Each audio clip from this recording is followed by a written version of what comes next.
Hi y'all, and welcome to episode 39 of Thursday Tidbits. My name is Kathy Rucat Smith and I'm a realtor with Palmetto Coastal Homes in Myrtle Beach, South Carolina. Today we're going to talk about buyer occupancy prior to closing. The buyers of your home would like to move in prior to closing.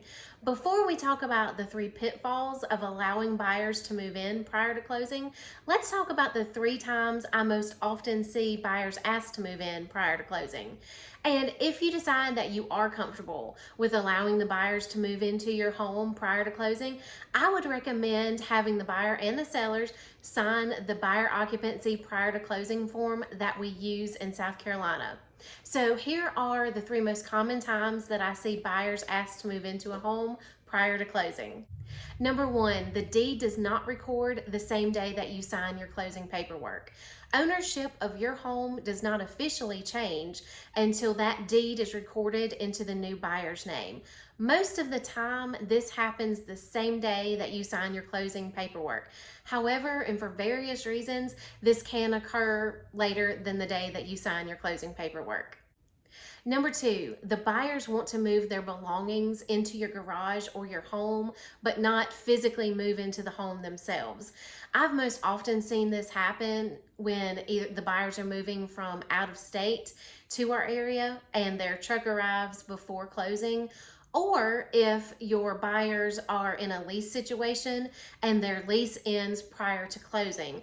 They could easily find somewhere to stay, maybe at a hotel or with a friend, but in both of these situations, they would need some place to put their belongings. And number 3, your home is vacant and closing was delayed. Sometimes the buyers will ask if they can go ahead and move into your home the day that closing was scheduled. Now let's move on to the 3 pitfalls of allowing buyers to occupy your home prior to the closing date. Number 1 is liability. I cannot say it enough. Until that deed transfers, the home belongs to the seller legally. That means the seller is responsible for everything that happens in the home. If anything happens in that home during the time between when they move in and closing, the responsibility is the sellers and their homeowner's insurance.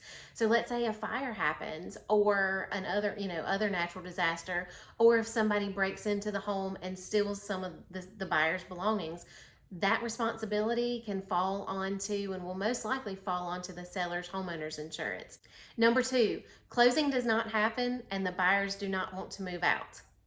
If closing does not happen and the buyers will not willingly move out, you will have to, as the seller, start the eviction process on those buyers. This could add weeks to months to your timeline and also additional cost for the eviction process, as well as just a delayed timeline on when you can relist your house for sale. And if during the time they were there, the buyers damaged your property, you would also need to repair those damages before listing your home back for sale. Number 3, the buyers may change their mind. After spending a few days or weeks in the home, the buyers may decide that they don't like it as much as they thought they did when they wrote the offer. They may decide to terminate the contract and you would have to start marketing your home all over again. As you can see, there are several pitfalls that could happen when allowing the buyers to occupy your home prior to closing. Should you decide to allow the buyers to occupy prior to closing, be aware of these pitfalls and how they can affect you. And as always, if you have any questions about buying or selling in Murrells Inlet or the surrounding area, or if you have any questions about what it's like to live at the beach, give me a call. Have a great day.